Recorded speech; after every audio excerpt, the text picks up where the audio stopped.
பசந்த நவராத்திரி என்றழைக்கப்படும் சைத்ர நவராத்திரி ராமாயணம் 5ஆம் நாள். மாரீச்சன் குரலை மாற்றி புலம்பினானே, இதனை கேட்டு சீத்தை கலங்குவாளே என்று ஸ்ரீராமபிரான் எண்ணி வேகமாக திரும்பி வந்தார். வருகின்ற வழியில் தொலைவில் தம்பியை கண்டார். லக்ஷ்மண சுவாமியை கண்டார். திடுக்கிட்டார் ராமபிரான். மனம் பதைத்தார். தேவி சீத்தையை தனியே விட்டு என் தம்பி வரமாட்டானே. மாரீச்சன் குரலை கேட்டு ஜானகி கடுஞ்சொற்களால் என் தம்பியை வைத்திருக்க வேண்டும், இல்லையேல் என் தம்பி இங்கு வந்திருக்க மாட்டான். தமையனாரே, இது மான் அன்று. மாரீச்ச அரக்கன் மான் பிடிக்க போக வேண்டாம் என்று என் இடவில் என்னை தடுத்தான். அவன் சொல்லை கடந்து நான் மான் பின் சென்றேன். என் தம்பி என் சொல்லை கடந்து வருகின்றான். ஆதலால் என் தம்பி மீது பிழை இல்லை, என் மீதுதான் பிழை என்று ராமபிரான் கருதினார். லக்ஷ்மண சுவாமி பகவான் ஸ்ரீ ராமபிரானுடைய திருவடிகளில் பணிந்தார். ராமபிரான், தம்பி, அண்ணியை தனியே விட்டு ஏன் வந்தாய் என்று வினவினார். லக்ஷ்மண சுவாமி கூறினார், தமையனாரே, அரக்கனின் குரலை தங்கள் குரலாக கருதிய அந்நியார் தங்களுக்கு ஆபத்து நேர்ந்துள்ளது, நீ சென்று துணை புரிக என்றார். நான் பலவாறு கூறியும் அந்நியார் கேளாமல் நெருப்பில் வீழ்ந்து மாழ்வேன் என்று நெருப்பிடம் நெருங்கினார். நான் வரவில்லை என்றால் நெருப்பில் வீழ்ந்து மாண்டு போவார், ஆதலால் வர நேர்ந்தது என்றார். ராமபிரான் கூறினார், இளவலே தம்மீது குற்றமில்லை. சுமித்திரை மைந்தனை மானை நோக்கி வந்தது என் பிழையே ஆகும் என்று பர்ணசாலை இருந்த இடம் சென்றார். பர்ணசாலை மண்ணோடு பறிக்கப்பட்டு வெறுமையாக இருந்தது. ராமபிரானுக்கு விழி சுழன்றது, விண் சுழன்றது, மண் சுழன்றது. ஆறா துயரமடைந்தார். அவருக்கு உலகமே இருண்டு விட்டது. லக்ஷ்மண சுவாமி கூறினார், எம்பிராட்டியை தீண்டுவதற்கு அஞ்சி பர்ணசாலையுடன் கொண்டு சென்றுள்ளான். தேர் சுவடு தெரிகின்றது, அதுவும் தெற்கே நோக்கி சென்றிருக்கிறது. நாம் விரைந்து செல்லலாம் என்றார். ஸ்ரீ ராமபிரானும் லக்ஷ்மண சுவாமியும் தெற்கு நோக்கி சென்றார்கள். வழியில் வீணை கொடி வீழ்ந்திருந்தது. லக்ஷ்மண சுவாமி கூறினார், தமையனாரே, இதோ காணுங்கள் வீணை கொடி. இது ராவணனுடைய கொடி. நமது பெரியப்பா ஜடாயு போர் புரிந்திருப்பார் போலும். அவருடைய மூக்கினால் கொடி முறிந்துள்ளது என்று கூறி மேலும் விரைந்து சென்றார்கள். வழியில் பல கரங்கள் அறுபட்டு வீழ்ந்திருந்தன. இதனை கண்ட ராமபிரான், தம்பி, தலைகள் பல கரங்கள் பல இருப்பதனால் பலர் இணைந்து சீதையை அபகரித்திருப்பார்கள் போலும் என்றார். லக்ஷ்மண சுவாமி கூறினார், தமையனாரே, தலைகள் பல கரங்கள் பல, ஆனால் பாதங்கள் இல்லை. அதனால் ராவணன் ஒருவன்தான் கவர்ந்துள்ளான். அவனுடைய சிரங்களும் கரங்களும் அறுக்க முளைக்கும் வரம் பெற்றவன் என்று கூறி மீண்டும் விரைந்து செல்வராயினர். உதிரச் சேற்றிலே ஜடாயு நினைவு இன்றி மூர்ச்சித்திருப்பதை கண்டார்கள். ஸ்ரீராமபிரான் தந்தையே என்று வாய்விட்டு புலம்பி அழுதார். நாட்டில் ஒரு தந்தையை இழந்தேன், காட்டில் ஒரு தந்தையரை இழந்தேன். அந்தோ என் செய்வேன்? என் பொருட்டு தேவரீர் இந்த மரணத்தை எய்தினீர் என்று கதறி அழுதார். ஜடாயு மூர்ச்சை தெளிந்தார். ராவணனுடைய 10 தலைகளையும் பல முறை வெட்டி வெற்றி பெற்ற மூக்கால் ராம லக்ஷ்மணருடைய உச்சியை மோந்தார். மக்களே, தேவி சீதையை தனியே விட்டு எங்கு சென்றீர்கள்? ராவணன் என் மருகியை சாலையுடன் எடுத்து சென்றான்.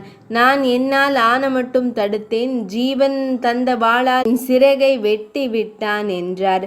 இதனை கேட்ட ராமபிரான் எரிமலை போல சீறினார். தேவி சீதையை ராவணன் எடுத்ததையும் தங்கள் சிறகுகள் ராவணன் வெட்டியதையும் பார்த்திருந்த விண்ணவரையும் விண்ணவர் உலகையும் அழிப்பேன் என்ற கோதண்ட வளைத்து நான் ஒளி செய்தார். ஸ்ரீ ராமபிரானுடைய கோபாக்னியை கண்டு உலகம் நடுங்கியது. லக்ஷ்மணரும் அஞ்சினார். இவ்வாறு பகவான் ஸ்ரீ ராமச்சந்திர மூர்த்தி விண்ணவர்கள் மீது கோபித்த போது ஜடாயு பகவான், ராகவா, அழகிய இளம்பெண்ணை தனியே காட்டில் விட்டு மான் பெண் சென்று குலப்பழியை தேடிக்கொண்டீர்கள். உங்கள் குற்றமே ஆகும். உலகத்தை கோபிக்கலாமா என்று சிறிது உரத்த குரலில் கூறினார். ஸ்ரீ ராமபிரானுக்கு அறிவுரை கூற அவரை அன்றி வேறு யார் உளர்? கபந்தன். ஸ்ரீ ராம லக்ஷ்மணர் ஜனஸ்தானத்திலிருந்து 3 குரோச தூரம் அப்பால் சென்று கிரௌஞ்சாரண்யத்தை கடந்து 3 குரோச தூரம் சென்று ஒரு வனத்தை அடைந்தனர். அவ்வனமே கபந்த வனமாகும். நடுப்பகல் எய்தியது. தேவி சீதையை தேடிச் சென்ற ஸ்ரீ ராமலக்ஷ்மணர் கபந்தன் கரங்களுக்குள் அகப்பட்டு கொண்டார்கள். கபந்தன் என்ற அரக்கன் தேவேந்திரன் வஜ்ராயுதத்தால் அடிக்க தலை உடம்பிற்குள் புதைய வெறும் முண்டமாக இருந்து அவ்வனத்தில் வாழ்கின்ற முனிவர்களுக்கும் விலங்குகளுக்கும் தீங்கு செய்து வந்தான். அவனுக்கு 1 யோஜனை தூரம் நீண்ட கரங்கள் இருந்தன. அவன் கரத்தை நீட்டி மடக்குவானானால் அவ்வனத்தில் உள்ள முனிவர்களும் விலங்குகளும் அவன் வயிற்றிற்குள் சென்று மாண்டு விடுவார்கள். ஸ்ரீ ராமபிரானும் இளவல் லக்ஷ்மண சுவாமியும் கபந்தனை கண்டு அதிசயம் அடைந்தார்கள். ஸ்ரீ ராமபிரான், தம்பி, நாம் இந்த பூதத்தின் கையில் அகப்பட்டு கொண்டோம். என்னை விட்டு சீதையும் பிரிந்துவிட்டால் இனி எனக்கு வாழ்வு வேண்டுமோ? நீ இந்த இடரிலிருந்து தப்பித்துக்கொள் என்று கூறினார். லக்ஷ்மண சுவாமி முன்னே செல்லவும் ஸ்ரீ ராமபிரான் அவரை முந்திச் செல்லவுமாக ஒருவரை ஒருவர் முந்திச் சென்றார்கள். கபந்தன் ஸ்ரீ ராமலக்ஷ்மணரை கண்டு கர்ஜனை செய்தான். ஸ்ரீ ராமபிரானும் லக்ஷ்மண சுவாமியும் அவருடைய 2 கரங்களையும் வாளினால் வெட்டி வீழ்த்தினார்கள். கபந்தனுடைய உடலில் இருந்து ஓர் ஒளிமயமான உருவம் விண்ணிலே நின்று பகவான் ஸ்ரீ ராமபிரானை துதி செய்தது. ஸ்ரீ ராமச்சந்திரமூர்த்தி, என் மாய பிறப்பை நீக்கி தூய உடம்பினை தந்தனை, உனக்கு 1 கோடி வணக்கம். ஸ்ரீ ராமபிரான் அவனை கண்டு, உன் வரலாறு யாது என்று வினவினார். ராகவா, நான் தனு வம்சத்தில் பிறந்தவன். ஒரு முனிவருடைய சாபத்தால் அரக்கனானேன். தேவேந்திரன் வஜ்ராயுதத்தால் அடித்தால் தலை உடம்புக்குள் சொருகியது. அதனால் கபந்தனானேன். உன் கருணையினால் நல்லுரு பெற்றேன். ஸ்ரீ ராமச்சந்திரமூர்த்தி தமது திருவடிக்கு பல கோடி வணக்கம். தேவி சீதையை தேடி கண்டுபிடிக்க இயலாது. துணையின்றி ஒரு பெரிய காரியத்தை முடிக்க இயலாது. துணை இன்றியமையாதது. இளம் இனத்துடன் சேர வேண்டும். மதங்க வனத்தில் சுக்ரீவன் என்ற வானர வீரன் இருக்கிறான். அவன் சூரியகுமாரன். சூரிய குலத்தில் உதித்த தாமும் அவனும் ஓர் இனமாகும். எந்த வகையில் என்றால், தம்முடைய மனைவியை ராவணன் கவர்ந்து கொண்டான். சுக்ரீவன் மனைவியை வாலி கவர்ந்து கொண்டான். மனைவியை இழந்தவனுக்குத்தான் மனைவியை இழந்த கவலை தெரியும். கடையில் உண்டவனுக்குத்தான் கடையின் உணவினால் வரும் துன்பம் தெரியும். சுக்ரீவன் நற்குணசீலன். நீ வாலியை கொன்று சுக்ரீவனுக்கு அவன் மனைவியை மீட்டு கொடுப்பாயாக. அவன் 70 வெள்ளம் வானரர்களுக்கு தலைவன். அவன் சீதையை தேடவும் வானர சம்ஹாரத்திற்கும் உதவி செய்வான். எனவே நீ சீதையை தேடுகின்ற முயற்சியை விடுத்து சுக்ரீவனை அடைவாயாக என்று கூறி தொழுது தன் உறைவிடம் சேர்ந்தான். சபரி முக்தி. ராமலக்ஷ்மணர் பல காதங்கள் மலையும் காடும் கடந்து நடந்து பம்பை நதிக்கு மேற்கரையில் உள்ள மதங்காசிரமத்தை அடைந்தனர். அங்கு மதங்க முனிவர் தவம் செய்த ஆசிரமத்தை கண்டனர். சபரி என்ற நரை மூதாட்டி ஸ்ரீ ராமலக்ஷ்மணரை கண்டு அளவற்ற மகிழ்ச்சி அடைந்தாள். ஆனந்த வெளிநீர் சொரிந்து அழுதாள், தொழுதாள். சபரி மதங்க முனிவருடைய மாணவி. அவள் பல காலம் தவம் செய்து ஸ்ரீ ராமபிரானை காண வேண்டும் என்று காத்திருந்தாள். ஸ்ரீ ராமபிரானுடைய வரவை முன்கூட்டியே யோக காட்சியால் கண்டு பல கனிகளை கடித்து சுவை கண்டு ஸ்ரீ ராமலக்ஷ்மணருக்கு கனிகளை கொடுத்து விருந்து செய்தாள். ஸ்ரீ ராமபிரான் அவளது அன்பிற்கு மிகவும் மகிழ்ந்து உள்ளம் நெகிழ்ந்து உருகினார். சபரி ராகவனை நோக்கி, ராமா, சூரியகுமாரராகிய சுக்ரீவனை துணையாக கொண்டு தேவி சீதையை தேடி அவளை அடைவாயாக என்றாள். தனது குருநாதரான மதங்க முனிவரை வணங்கி பின் பகவான் ஸ்ரீ ராமபிரானை மும்முறை வலம் வந்து அதன் பின்னர் பகவான் ஸ்ரீ ராமபிரான் மற்றும் லக்ஷ்மண சுவாமி இருவரும் இணைந்து சாட்சியாய் நின்றிருக்க அவர்களின் விழி முன்பே மூதாட்டியான சபரி நெருப்பில் இறங்கி குருவின் இருப்பிடம் அடைந்தாள். அதன் பின்னர் ஸ்ரீ ராமலக்ஷ்மணர்கள் பம்பை நதியை நோக்கி சென்றார்கள். பம்பா நதி ஸ்ரீ ராமபிரானும் லக்ஷ்மண சுவாமியும் சபரி வாழ்ந்த மதங்க ஆசிரமத்தை விட்டு தேவி சீதையை தேடுகின்ற தன்மையை விடுத்து சுக்ரீவனை தேடிக்கொண்டு புறப்பட்டார்கள். சபரியினுடைய ஆலோசனையின்படி சுக்ரீவனை கண்டு அவனுடைய துணையுடன் தேவி சீதையை கண்டறிந்து அவளை அடையலாம் என்று ரிஷியமுக பர்வதத்தை அடைந்தார்கள். ரிஷியம் என்றால் மான், மூக்கம் என்றால் ஊமை. அங்குள்ள மான்கள் நாம் இறைந்து ஓசையிட்டால் இங்குள்ள முனிவர்களின் தவநிலை கலை என்று கருதி வாயிருந்தும் பேசாமல் ஊமை போல் இருப்பதனால் அந்த மலை ரிஷியமூக்கம் என்ற பெயரை பெற்றது. அந்த மலைச்சாரலில் பம்பை நதி ஞானிகள் திருவுள்ளம் போல் தெளிவாக ஓடிக்கொண்டிருந்தது. அந்த நதியில் செந்தாமரை மலர்கள் மலர்ந்து நறுமணம் வீசிக்கொண்டிருந்தன. அந்த சிவந்த தாமரை மலர்களில் அன்ன பறவைகள் புகுந்தன. அக்காட்சி அன்னங்கள் ஸ்ரீ ராமபிரானுடைய துயரத்தை கண்டு நாம் ஏன் இனி வாழ வேண்டும்? இவருடைய துன்பத்தை நம்மால் களைய முடியவில்லையே, இறந்து போவதே நல்லது என்று எண்ணி செந்தாமரை ஆகிய அக்னியில் வீழ்வன போல் இருந்தது. ஸ்ரீ ராமலக்ஷ்மணர் பம்பை நதியில் அகமர்ஷனம் பாபத்தை கெடுக்கும் மந்திரத்தை ஓதி நீராடி ஜபதவங்களை செய்து அதன் கரையில் தங்கினார்கள். ஸ்ரீ ராமபிரான் இளவலை நோக்கி, தம்பி, சீதை இருந்தால் என்னுடன் இணைந்து இந்த நதியில் நீராடி மகிழ்வாள். அவள் என்ன துன்பத்தை அனுபவிக்கிறாளோ தம்பி, அவள் என்னை நினைத்து வருந்துவாள் என்று கூறினார். லக்ஷ்மண சுவாமி கூறினார், தமையனாரே, தேவி சீதை தங்களை எண்ண மாட்டார் என்றார். இதனை கேட்ட ராமபிரான் அதிர்ச்சி அடைந்தார். தம்பி, உன் சொல் விசித்திரமாக இருக்கின்றதே. கற்புடைய பெண்கள் கணவனை பிரிந்த போது கணவனை நினைப்பார்களே, சீத்தை கற்புடையவளாயிற்றே, என்னை நினைக்காமல் இருப்பாளா? தமையனாரே, கற்புடைய பெண்கள் தன்னை பிரிந்திருக்கின்ற போது கணவனை நினைப்பார்கள், ஆனால் அந்நியார் எண்ண மாட்டார் என்றேன். அந்நியார் மகா மகா மகா பதிவிரதா சிரோன்மணி ஆவார். அவர் கற்புக்கு அரசி, தங்களை மறந்தால்தானே எண்ணுவார்கள். என் அந்நியார் கனப்பொழுதும் தங்களை மறக்கவே மாட்டார்களே, ஆகவே எண்ண மாட்டார்கள் என்று உரைத்தேன். லக்ஷ்மண சுவாமியுடைய பேச்சு திறத்தை கண்டு ஸ்ரீராமர் வியப்படைந்தார். ஸ்ரீ ராமபிரான் சுக்ரீவனை காண வேண்டுமே, அவர் எங்கு இருக்கிறாரோ, அவரை எப்படி காண்பது? சீதாதேவி எங்கு உரைகின்றாளோ, என்ன துன்பத்தை நுகர்கின்றாளோ, அவளை மீண்டும் எப்படி காண முடியாதோ? என்னை நம்பி என்னை தொடர்ந்து வந்த மனைவியின் துயரத்தை போக்கும் ஆற்றல் இல்லாத எனக்கு இந்த கோலமும் இனி வேண்டுமோ? மனைவியின் துயரத்தை போக்காத இவனுக்கு வில் ஏன் என்று உலகம் பழிக்குமே. வில்லை சுமப்பதுடன் பழிச்சொல்லையும் சுமக்கின்றேனே.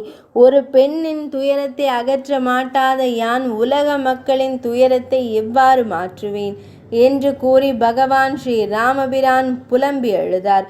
லக்ஷ்மண சுவாமி அவரை தேற்ற ஒருவாறு தேறினார். சந்திரன் உதித்தான். சந்திர உதயத்தால் நிலம் குளிர்ந்தது, எங்கும் நலம் விளைந்தது. ஆனால் பகவான் ஸ்ரீ ராமபிரானுடைய உளம் குளிரவில்லை. மேலும் மேலும் வருந்தினார். இரவு முழுவதும் உறங்காமல் உள்ளம் உலைந்தார். தன் குலத்து மைந்தனுக்கு இந்த துன்பம் வந்ததே, நான் சென்று அத்துயரை மாற்றுவேன் என்று வருவான் போல் ஆதித்தன் உதித்தான். ஸ்ரீ ராமபிரானும் லக்ஷ்மண சுவாமியும் பம்பை நதியில் விதிப்படி நீராடி சூரியனுக்கு அர்க்கியம் கொடுத்தார்கள், தெய்வத்தை வணங்கினார்கள். எழுந்தவுடன் இறைவனை வணங்க வேண்டும். ஏன் வணங்க வேண்டும்? நன்றி கடனுக்காக வணங்க வேண்டும். வேறு எந்த உயிர்களுக்கும் இல்லாத பகுத்தறிவாகிய 6வது அறிவுடன் இந்த மனித பிறவியை இறைவன் நமக்கு தந்திருக்கிறார். அவர் கொடுத்தார், உடம்பால் அவரை வழிபட வேண்டும். எழுந்தவுடன் இறைவனை வணங்குவதை வடமொழியில் சந்தியாவந்தனம் என்றுரைப்பார்கள். சந்தியாவந்தனம் என்பதற்கு பொருள் நன்றாக தியானித்து வணங்குவது என்பதாகும். தமிழில் காலைக்கடன் என்று கூறுவார்கள். கடனை திருப்பி கொடுக்கவில்லையானால் பாவமாகும்.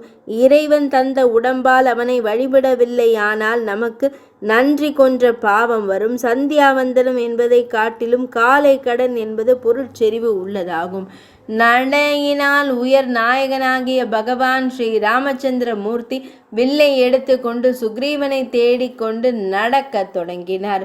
ஹனுமான் சந்திப்பு. அடங்காமையே ஒரு வடிவமாகிய வாலி தன் இளவலான சுக்ரீவனை பலமுறை கொல்வதற்கு முயன்றான். சுக்ரீவனுடைய மனைவியாகிய ருமை என்ற பெண்மணியை கவர்ந்து கொண்டான். இந்த ரிஷியமூக்க மலைக்கு வாலி வருவானாயின் அவன் தலை 1000 துண்டுகளாக வெடித்துவிடும். இது மதங்க முனிவருடைய சாபமாகும். அந்த சாபத்திற்கு அஞ்சி வாலி அந்த மலைக்கு வருவதில்லை. தமையனுடைய கொடுமைக்கு அஞ்சிய சுக்ரீவன் அனுமன் முதலிய 32 வானர வீரருடன் அந்த மலையில் வாழ்பவனாயினான். சுக்ரீவன் தன்னை கொல்லும் பொருட்டு வாலியினால் அனுப்பப்பட்ட இவர்கள் வருகின்றார்களோ என்று ஸ்ரீ ராமலக்ஷ்மணரை கண்டு அஞ்சினான், நடுங்கினான். சுக்ரீவன் மிகவும் ஒடுங்கினான். சிங்கத்தை கண்டு குறு நரி போல் ஓடி ஒதுங்கி ஒரு பாறையின் கீழ் ஒளிந்து கொண்டான். அவனுக்கு துணை செய்கின்ற வானர வீரர்கள் அவனுக்கு முன்னரே சென்று ஒளிந்து கொண்டார்கள். ஒரு மன்னவன் தன் பரிவாரங்களுடன் கானகம் சென்றான். ஒரு புலி துரத்தி கொண்டு வந்தது. அப்பரிவாரங்களில் ஒருவன், நீங்கள் புலிக்கு பயப்பட வேண்டாம், நான் தரையில் படுத்து கொள்வேன், புலிக்கு பயந்தவர்களெல்லாம் என்மேல் படுத்து கொள்ளுங்கள் என்றானாம். புலி மேலே இருப்பவனைத்தானே அடித்து கொல்லும். இதுபோல் இருந்தனர் சுக்ரீவனின் துணைவர்கள். ஸ்ரீ ராமலக்ஷ்மணரை கண்டு அனுமன் அஞ்சவில்லை. அறிவுடையார் ஒன்றுக்கும் அஞ்ச மாட்டார்கள், அஞ்சுவதில்லை, அஞ்ச வருவதுமில்லை என்பார் அப்பர். ஆகவே அறிவுடையார் எதற்கும் அஞ்ச மாட்டார்கள். ஆனால் அஞ்சாதவர்கள் எல்லாம் அறிவுடையவர்கள் அல்லர். பால் வெண்மையாக இருக்கும், ஆனால் வெண்மையாக இருப்பதெல்லாம் பால் ஆகாது. ஆஞ்சநேய சுவாமி சுக்ரீவனை கண்டு, நான் சென்று இங்கு வருகின்றவர்கள் யார் என்று அறிந்து வருவேன் என்று கூறிவிட்டு மரங்களில் மறைந்து ஸ்ரீ ராமலக்ஷ்மணரை கூர்ந்து நோக்குவாராயினார். இவர்கள் தேவகுலத்திற்கே தலைவராக இருக்க வேண்டும். ஆனால் தேவருக்கு தலைவர் பிரம்மன், திருமால், சிவன் என்ற மூவராயிற்றே. இவர்கள் இருவராக இருக்கின்றார்களே, இவரை இன்னார் என்று எளிதாக கண்டுகொள்ள இயலாது. இவர்கள் எல்லாம் செய்ய வல்லவர்கள். இவர்களால் ஆகாத காரியம் ஒன்று இருக்க இயலாது. இவர்களுடைய பார்வையினால் ஏதோ ஒரு பொருளை நாடி வருவதாக தெரிகின்றது. மிக உயர்ந்த பொருளை தேடி வருகின்றார்கள். தேவர்களுக்கு பாதங்கள் நிலத்தில் படாது. ஆகவே இவர்கள் மனிதர்களாக இருக்கிறார்கள், தேவர்கள் அல்ல. கால் நிலத்தில் தோய்வதால் இவர்கள் மனிதர்களாகவே இருக்க வேண்டும். தர்மம், கருணை, பெருந்தன்மை, மாண்பு, பண்பு முதலிய குண நலன்கள் அனைத்தும் ஒரு வடிவாக இவர்கள் காட்சி தருகின்றனர். இவர்கள் தம்மிடமிருந்த மிக்க அரிய பொருள் காணாமல் போக அதனை இவர்கள் தேடி வருகிறார்கள் என்பது இவர்கள் பார்வையினால் விளங்குகிறது. இவர்களிடத்தில் இல்லாதது சினம் ஒன்றுதான். பொறுமையே ஒரு வடிவாக வந்த சாந்த சீலர்கள். இவர்களுடைய முகத்தில் அருள் வெள்ளம் வழிகின்றது, விழிகளில் கருணை பொழிகின்றது. ஒழுக்கமும் பேராற்றலும் படைத்தவர்களாக இருக்கிறார்கள். மன்மதனும் நாணக்கூடிய பேரழகு படைத்தவர்களாக இருக்கிறார்கள். சிங்கம், புலி, கரடி, காண்டாமிருகம் முதலிய விலங்குகள் அதன் தன் கன்றுகளை கொண்டு மையல் செய்வது போல கொடிய விலங்குகள் வாள்களை அசைத்து கொண்டு இவர்களை கண்ட மாத்திரத்தில் கொடிய விலங்குகள் கொடுமை மாறி அடிமையாக அன்பு செய்கின்றன. இவர்களின் பாதங்கள் மண்ணில் தோய்கின்ற பொழுது கல்லும் முள்ளும் மலர்களைப் போல குலைந்து விடுகின்றன. இத்தகைய அதிசயம் நான் எங்கு காண இயலும்? மக்களுக்கு தீமை செய்யும் பேய்களும் இவர்களை கண்டு உள்ளம் உருகி நன்மை செய்கின்றன. வானளாவிய மரங்களும் இவர்களை கண்டு சாய்ந்து சாய்ந்து தொழுகின்றன. இவர்கள் தங்கள் அருள் ஆற்றலால் சராசரங்களை எல்லாம் தன்வசப்படுத்துகின்றனர். மயில் முதல் பறவை இனங்கள் இவர்கள் மீது வெயில் படா வண்ணம் நீண்ட சிறகுகளை நிழல் தருகின்றன. மேகங்கள் இவர்கள் மீது தண்ணீர் திவலைகளை சிந்தி குளிர்ச்சியை தருகின்றன. அம்மம்மா, இவர்கள் அருள் ஆற்றல்தான் என்னே என் உள்ளம் நீராய் உருகுகின்றதோ. இப்படி எண்ணி ராமலக்ஷ்மணருக்கு முன் சென்று அனுமன் அன்புடன் அஞ்சலி செய்து நின்றார். ஸ்ரீராமபிரான் அனுமனை கண்டு நற்குணம் அமைந்த நம்பியே, நீ யார் என்று வினவினார்.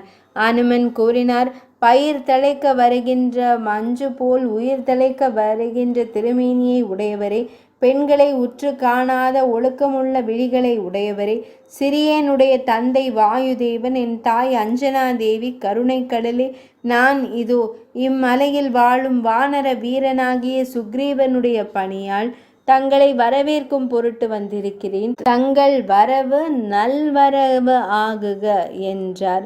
ராமபிரான், ஐயனே, அந்த சுக்ரீவனைத்தான் நாங்கள் தேடிக்கொண்டு வருகின்றோம். அந்த சுக்ரீவன் எங்கிருக்கிறான்? உடனே அவனை காட்டுவாய், நாங்கள் அவனை காண வேண்டும் என்றார். ஹனுமார் சிந்திக்கின்றார். இவர்கள் வாலியினால் அனுப்பப்பட்டு தன்னை கொல்ல வந்திருக்கிறார்களோ என்று அனுமானிக்கிறார். இப்போது இவர்கள் சுக்ரீவனை தேடி வருவதாக கூறுகின்றார்கள். வாலியினால் அனுப்பப்பட்டு வந்திருப்பார்களாயின் இவர்கள் திருமுகத்திலே கோபக்குறி இருக்க வேண்டும், கொடுமை நிலவ வேண்டும். ஒரு கால் சுக்ரீவனுடைய கருத்தின்படி இவர்கள் வாலியினால் அனுப்பப்பட்டு சுக்ரீவனை கொல்லத்தான் வந்தவர்களாயின் நாம் சுக்ரீவனை காட்டினால் இவர்கள் சுக்ரீவனை கொன்று விடுவார்களாயின் அது பெருந்தீமையாக விளைந்து விடுமே என்று எண்ணினார். ராமரை கண்டு, எம்பெருமானே, பேராற்றலும் பெருங்கருணையும் படைத்த தாங்கள் சுக்ரீவனை தேடிக்கொண்டு வருவார்களாயின் அவனும் அவன் குலமும் உய்யும். வாய்க்கால் மகாநதியை நோக்கி செல்ல வேண்டும். மகாநதி வாய்க்காலை நோக்கி செல்லக்கூடாது. நீங்கள் மகாநதி, சுக்ரீவன் வாய்க்கால். நீங்கள் இங்கே இருங்கள், நான் சென்று என் தலைவனாகிய சுக்ரீவனை அழைத்து கொண்டு வருவேன் என்று கூறி ராமபிரானுடைய திருமுகத்தை உற்று நோக்கினார். ஒரு வியாபாரி துணி எடுத்து வாங்க வந்தவனுக்கு காட்டி விலை கூறி அவன் முகத்தை உற்று காண்பது போல் இருந்தது இந்த நிகழ்ச்சி. ஸ்ரீராமபிரான் முகத்தில் எந்த மாறுபாடும் இல்லை. ஒரு சந்தன மரத்தை ஒடித்து ஸ்ரீராமருக்கு முன் இட்டு அதில் அமருமாறு செய்தார். இவர்கள் யாரென்று உணர முடியவில்லையே என்றும், மிகவும் தகுதி வாய்ந்தவர்களை நீங்கள் யாரென்று கேட்பது முறையல்லவே என்று கருதினார். பெருமானே, என் தலைவனை நான் அழைத்து வருவேன். யார் அழைப்பதாக அவரிடம் கூற வேண்டும்? தங்களை யாரென்று அவரிடத்தில் நான் தெரிவிக்க வேண்டும்? எனக்கு இதனை கட்டளையிடுங்கள் என்று வணக்கத்துடன் கூறினார். ஸ்ரீராமபிரான் தங்களை யாரென்று அறிந்து கொள்ளும் பொருட்டு அனுமன் கூறும் இனிய நுண்ணிய சொற்களை அகமிக மகிழ்ந்தார். தம்பி லக்ஷ்மணா, இந்த வானர வீரன் கல்லாத கலைகளே இல்லை என்பது இவன் சொல்லாலே நமக்கு விளங்குகிறது. இவன் சொல்லின் செல்வனாக விளங்குகிறான்.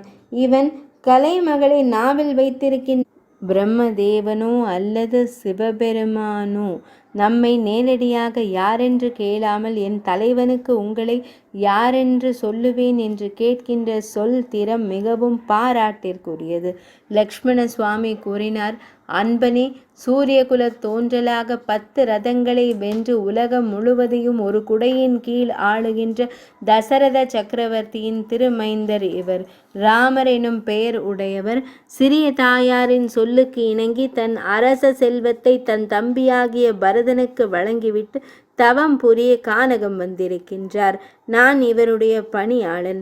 தம்பி என்னும் படிக்கு அன்று அடியாரின் ஏகுதி என்று சுமித்திரை லக்ஷ்மணரை நோக்கி கூறியிருப்பதனால் இங்கு லக்ஷ்மணர் தம்மை தம்பி என்று கூறிக்கொள்ளாமல் அடியவன் என்ற அடக்கத்துடன் கூறினார். ஆனால் மாருதி ராமருடைய தம்பி லக்ஷ்மண சுவாமி என்று தெரிந்து கொண்டார். மாருதி தாம் போய் தம் தலைவனை அழைத்து வருவதாக கூறிவிட்டு சுக்ரீவனிடம் வந்தார். தனக்கு என்ன இடர் விளையுமோ என்று துடிதுடித்திருக்கின்ற சுக்ரீவனிடம் சென்று வாலிக்கு காலன் வந்திருக்கிறார் என்று கூறினார். சுக்ரீவன் வாலிக்கு அஞ்சி ஒளிந்து அங்கு வாழ்கின்றான். அவனுக்கு ராமன் வந்தார் என்று கூறினால் அவனது அச்சம் அகலாது. சொல்லின் செல்வன் என்ற கூற்றின்படி சுக்ரீவனுக்கு யாரிடம் அச்சம் அகலாது இருக்கின்றதோ அவனுக்கு யமன் வந்தான் என்று கூறும் திறம் மிக மிக உயர்வானது.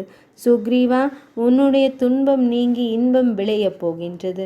ஸ்ரீ ராமபிரான் வாலியை கொன்று உனக்கு நல்வாழ்வு தருவார். நாராயணராகிய பரம்பொருளே ராமராக அவதரித்திருக்கிறார்.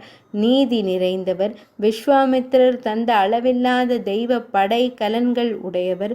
தாடகையையும் சுபாகுவையும் ஒரே பாணத்தால் வதைத்தவர். அகலிகைக்கு கல்லுரு அகற்றி நல்லுரு தந்தவர். அளவில்லாத கற்புடைய சிறிய தாயாராகிய கைகேயியின் கட்டளைக்கிணங்கி தன் அரச பதவியை தன் தம்பிக்கு ஈந்தவர். பரசுராமரை ஒரு வினாடியில் வென்றவர். விராதனை கொன்றவர். அரணிடம் வரம் பெற்ற கரண் முதலிய அரக்கர்களை எளிதாக கொன்றவர். எனவே ராமபிரானுடைய தொடர்பினால் உனக்கு வாழ்வும் வளமும் உண்டாகும் என்று அனுமன் கூறினார். அன்னியின் அணிகலன்கள். சுக்ரீவன் தனது முதலமைச்சராகி அனுமனுடைய அமுத வசனங்களை கேட்டு அகமிக மகிழ்ந்தான். தொலைவில் நின்று பகவானை உற்று நோக்கினான். அவருடைய திருமேனியையும் திருவருட் பொலிவையும் கண்டு அப்படியே நிலைத்து நின்று விட்டான். விழிகள் இமை கொட்டாமல் கண்டு களித்தான்.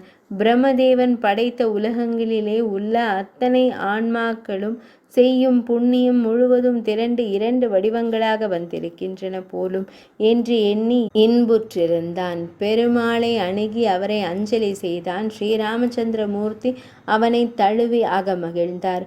ராமனும் சுக்ரீவனும் இருந்த காட்சி முன் செய்த தவமும் முயற்சியும் ஒருங்கு இணைந்தது போல் இருந்தது. ஸ்ரீ ராமபிரான் சூரியகுலத்து மன்னர். இவன் சூரியகுமாரன். இனத்தோடு சேர்ந்தது. அன்றியும் சுக்ரீவன் மனைவியை வாலி கவர்ந்து கொண்டான். ஸ்ரீ ராமபிரானின் மனைவியை ராவணன் கவர்ந்து கொண்டான். மனைவியை பிரிந்து வாழ்கின்றவர்களுக்கு தான் மனைவியை பிரிந்த கவலை தெரியும். ஆதலால் இந்த இருவரும் ஒன்றுபட்டிருந்தனர். சுக்ரீவன் ஸ்ரீ ராமபிரானை நோக்கி, கருணை கடலே, தங்களை நான் துணையாக பெற்றேன். நான் பெருந்தவம் செய்திருக்கின்றேன். ஆதலால் தேவரீருடைய துணை எனக்கு கிடைத்தது. இந்த வகையில் என்னை போல் நலம் செய்தவர் எவரும் இல்லை என்றான். ஸ்ரீ ராமபிரான், அன்பனே, மதங்காசிரமத்தில் சபரி என்ற சகோதரி உன்னுடைய குண நலன்களை எனக்கு உரைத்து உள்ளடையுமாறு கூறினார். நான் உன்னை நாடி வந்திருக்கிறேன் என்றார். சுக்ரீவன், ஐயனே, என் தமையனாராகிய வாலி குற்றஞ்செய்யாத என்னை அடித்து உதைத்து நொறுக்கி ஓட ஓட விரட்டி என்னை துன்புறுத்தி கொல்ல முயற்சி செய்தான். இம்மலைக்கு வந்தால் என் தமையன் தலை 1000 துண்டாக வெடிக்கும். இது மதங்க முனிவரின் சாபம். ஆதலால் இம்மலையில் சுகமின்றி வாழ்கின்றேன். என்னை காப்பது தங்கள் கடன் என்றான். ஸ்ரீ ராமச்சந்திர மூர்த்தி அவனை கட்டி அணைத்து தழுவி, சுக்ரீவா, இன்று முதல் நீ எனக்கு தம்பி. தசரத சக்கரவர்த்திக்கு 6 புதல்வர்கள்.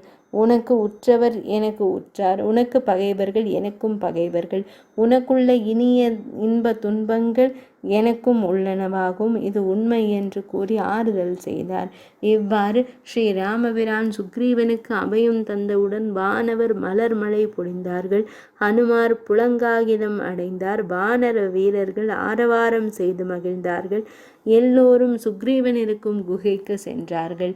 சுக்ரீவன் தன் இருப்பிடத்திற்கு வந்த ஸ்ரீ ராமபிரானிற்கு ஆசனம் தந்து அடிபணிந்து வணங்கி பாக்கு மடலில் கொம்பு தேனை விட்டு மா, பலா, வாழை முதலிய கனிகளை திருத்தி எம்பெருமானுக்கு உவகையுடன் தந்து உண்பித்தான். ஸ்ரீ ராமபிரான் எண்ணுகிறார், இல்லற நெறியில் மனைவியோடு வாழ்கின்றவன் விருந்தினருக்கு மனைவியை கொண்டு உணவு படைக்க வேண்டும். அதுதான் விதி. மனைவி இருக்க ஆண்கள் படைப்பது விதியாகாது. அங்கே சுக்ரீவனின் மனைவி உணவு படைக்கவில்லையே என்று கருதி, தம்பி, மனை வாழ்விற்கு துணை செய்யும் மனைவியை நீயும் பிரிந்திருக்கின்றனையா என்று கேட்டார். ஸ்ரீ ராமபிரானுடைய இன்னுரையை கேட்ட சுக்ரீவன் விழி கலங்கி நின்றான். சத்திய வசனத்தை உடைய அனுமார் கூறலானார், எம்பெருமானே, வானுலகில் நிகழ்ந்த ஒரு விழாவில் ஆதித்தனுடைய தேர்ப்பாகனாகிய அருண பகவான் பெண் குரங்காக வடிவெடுத்தார். அப்போது அப்பெண் குரங்கை தேவேந்திரன் மருவி பிறந்தனன் வாலி. அப்பெண் குரங்கை ஆதித்தன் மருவி பிறந்தவன் சுக்ரீவன். வாலியும் சுக்ரீவனும் சகோதரர்களாய் 70 வெள்ளம் வானர சேனைகளுடன் கிஷ்கிந்தையை அரசு புரிந்து வந்தார்கள். வாலியின் மனைவி தாரை, சுக்ரீவனின் மனைவி ருமை. திருமாலின் அம்சமாகிய உபேந்திரன் அங்கதனாக வந்து பிறந்தான். வாலி அளவில்லாத வலிமையை உடையவன். தன்னை எதிர்த்து போர் புரிபவரின் வலிமையில் பாதி வலிமை அவன்பால் எய்தும். இது சிவபெருமான் கொடுத்த வரம். தேவரும் அசுரர்களும் பார்க்கடலை பல நாள் கடைந்தும் அமிர்தம் தோன்றாமையால் வருந்தினார்கள். சிவபூஜை செய்யும் பொருட்டு அங்கே சென்ற வாலி ஒருவனே திருப்பார்கடலை கடைந்து கடைந்து அமிர்தம் தோன்றுமாறு செய்தான். ஆதிசேஷன் கிடந்து தாங்கும் உலகை இவன் நடந்து தாங்குவான். அவனுடைய மார்பில் முருகனுடைய வேலும் செல்லாது, அவனுடைய வாள் செல்லாத இடத்தில் மட்டும் ராவணனின் செங்கோல் செல்லும். ஒரு சமயம் மாயாவி என்ற கொடிய அரக்கன் வாலியிடம் போர் செய்து தோற்று ஒரு பில்லர் துவாரத்தில் ஒளிந்து கொண்டான். அவனை துரத்தி கொண்டு சென்று வாலியும் பிடித்வாரத்தின் உள்ளே சென்றார். பிலர் துவாரத்தினுள் வாலியும் மாயாவியும் 28 மாதங்கள் போர் புரிந்தார்கள். அண்ணனுக்கு துணை செய்ய சுக்ரீவனும் பிடி துவாரத்திற்குள் நுழைய முயன்றான். வானர வீரர்கள் தடுத்து நிறுத்தினார்கள். மாயாவியை வாலி கொன்றான். அவனது உதிரம் பிலத்தின் முகப்பில் கொப்பளித்து வந்தது. அதை கண்டு அஞ்சிய வானரர்கள் சிறு சிறு குன்றுகளை கொண்டு வந்து பிடித்துவார முகப்பை அடைத்து சுக்ரீவனை கொண்டு போய் அரசனாக முடிசூட்டினார்கள். சுக்ரீவன் பலமுறை மறுத்தும் வானரர்கள் கேட்கவில்லை. வாலி மாயாவியை வதைத்துவிட்டு முகப்பில் அடைத்திருந்த குன்றுகளை கல்லால் உடைத்து துகளாக்கி, இதை செய்தவன் சுக்ரீவன் என்று கருதி அவனை அடித்து இடர்படுத்தினான். சுக்ரீவன் வாலியின் பாதம் பணிந்து, தமையனாரே, என்னை கோபிக்க வேண்டாம். இதை நான் செய்தேனில்லை. தாங்கள் இருக்க நான் அரசு புரிவேனா? தலையிருக்க வாளாடுமா? நான் தமக்கு என்றும் அடிமை என்று கூறியும் வாலி சினம் தணிந்தானில்லை. 8 திக்குகளிலும் உதிரம் சிந்த விரட்டி விரட்டி அடித்தான். இம்மலைக்கு வந்து உயிர் தப்பினார் சுக்ரீவன். சுக்ரீவனுடைய மனைவி ருமையை வாலி தனக்கு மனைவியாக்கி களங்கப்படுத்தி கொண்டான். தம்பிக்கு தன் அரசை கொடுத்த தயாநிதியாகிய ஸ்ரீ ராமபிரான் இதனை கேட்டு பொறுப்பாரோ? அவரது விழிகள் சிவந்தன, மணியத்திரம் துடித்தது. சுக்ரீவா, வாலி இருக்குமிடம் காட்டு, அவனை கொன்று உனக்கு முடிசூட்டுவேன் என்று கூறினார். வாலியை ராமபிரானால் கொல்ல முடியுமா என்று சுக்ரீவன் ஐயமுற்றான். அனுமார் சுக்ரீவனை தனியாக அழைத்து கொண்டு போய், மன்னவனே, அளவில்லாத வலிமையுடைய வாலியை ஸ்ரீராமபிரான் கொல்ல கடவரோ என்று நீ சந்தேகப்படுகின்றாய். வானளாவிய மாமரங்களை ஸ்ரீராமபிரானுடைய கணை துளைக்குமானால் வாலியின் மார்பையும் துளைக்கும். நாம் இதனை சோதித்து அறியலாம் என்று கூறினார். இருவரும் இணைந்து போகின்ற வழியில் வானளாவிய 7 மரங்கள் நின்றன. கல்லிலும் இரும்பிலும் வலியதாக இருந்தன. சுக்ரீவன் ஸ்ரீராமபிரானை நோக்கி, இந்த மரங்களை துளைக்க இயலுமோ என்று வினவினான். ஸ்ரீராமபிரான் தமது ஆற்றலை இவன் சோதிக்க எண்ணுகிறான் என்றெண்ணி கோதண்டத்தை எடுத்து 8 திசையும் செவிடுபட நானொளி உண்டாக்கினார். அதனை கேட்டு வானரங்களும் வானவர்களும் 8 திக்கிலும் ஓடி ஒளிந்தார்கள். லக்ஷ்மண சுவாமி ஒருவர்தான் அஞ்சாமல் நின்றார். மற்றவர்கள் உடலும் குடலும் நடுங்க ஓடினார்கள். ரகுநந்தர் சிறந்த பானத்தை ஏவினார். அது 7 மரங்களையும் துளைக்க அந்த 7 மரங்களும் வேரோடு வீழ்ந்தன. 7 என்ற எண்ணிக்கை உடைய 7 முனிவர்களும் 7 கடல்களும் 7 மாதாக்களும் 7 மாதர்களும் 7 மேகங்களும் 7 உலகங்களும் 7 மலைகளும் 7 குதிரைகளும் அஞ்சி 7 என்ற எண்ணிக்கையில் ராமர் பானம் துளைக்குமோ என்றெண்ணி நடுங்கி நின்றன. இதை கண்ட சுக்ரீவன் ஒரு மரத்தை துளைப்பதை அரிது, ஒரே பானத்தால் 7 மரங்களையும் துளைத்தார் என்றால் இவர் மிகவும் பலசாலி. இவரது பலமானது பாராட்டிற்குரியது. இந்த மரங்களை துளைத்து கணை வாலியின் மார்பையும் துளைக்கும் என்று ஐயம் தீர்ந்தான் சுக்ரீவன். ஸ்ரீராமபிரானை அவன் துதி செய்தான். துந்துபி. பின்னர் அவர்கள் செல்கின்ற வழியில் துந்துபி என்கின்ற எறும்பு மலை போல் கிடந்தது. ராமபிரான், சுக்ரீவா, இது என்ன எலும்பு என்று கேட்டார். சுக்ரீவன், ஐயனே, துந்துபி என்ற கொடிய அரக்கன் மலை போன்ற கரிய பெரிய வடிவை உடையவன். வாலியிடம் போருக்கு வந்தான். வாலி அவனுடன் கடும் போர் புரிந்து அவனை கொன்றார். அவனுடைய உதிரம் எங்கும் சிந்தின. அவனுடைய எலும்பே இது என்றார். ஸ்ரீ ராமபிரான் லக்ஷ்மண சுவாமியை கண்டு, தம்பி, நீ இதனை அகற்று என்றார். லக்ஷ்மணன் சுவாமி கால் பெரு விரலை உந்தினார். அந்த துந்துபியின் எலும்பு பிரம்மலோகம் வரை சென்று மீண்டும் மண் உலகில் வீழ்ந்தது. சுக்ரீவன் லக்ஷ்மண சுவாமியுடைய பேராற்றலை கண்டு, இவர் ராமபிரானுக்கு இளையவர், ஆற்றலிலும் இளையான் என்று மதித்து துதித்து மகிழ்ந்தான். ஸ்ரீ ராமபிரான் தம்முடைய அன்பர்களுடன் ஒரு சோலையில் அமைதியாக அமர்ந்தார். அப்பொழுது சுக்ரீவன் ரகுநந்தரை வணங்கி, ஐயனே, நாங்கள் இந்த மலையின் உச்சியில் ஒரு சமயம் இருக்கும் பொழுது ராவணன் ஒரு பெண்மணியை கவர்ந்து செல்வதை கண்டோம். அந்த பெண்மணி நாங்கள் தூதுவர்களாக தங்களை சந்திப்போம் என்று கருதியோ யாதோ தன் அணிகலன்களை கழற்றி கண்ணீர் துளிகளோடு எங்களை நோக்கி விட்டெறிந்தாள். அந்த அணிகலன்களை நாங்கள் பாதுகாவலாக வைத்திருக்கிறோம். எம்பெருமானை, அதனை கொண்டு வந்து காட்டுவேன். அது அம்மையின் அணிகலன்களா என்று காணுங்கள் என்று கூறி அன்னை சீதையின் அணிகலன்களை கொண்டு வந்து பெருமான் திருமுன் வைத்தான். ஸ்ரீ ராமபிரான் அந்த அணிகலன் பொதியை அவிழ்த்து கண்ணுற்றார். அவை அனைத்தும் தேவியின் அணிகலன்கள். இவை அத்திரி முனிவரின் அருந்தவ பத்னியான் அனுசூயை தேவிக்கு தந்தவையாகும். ஸ்ரீ ராமபிரான் அவற்றை விழிகளால் கண்டு கண்ணீர் சிந்தினார், உள்ளம் துடித்தார். தம்பி லக்ஷ்மணா, இந்த தலையில் அணியும் நவரத்ன பதக்கம் உன் அண்ணியினுடையது தானே? காண்பாய். தமையனாரே, இது எனக்கு தெரியவில்லை.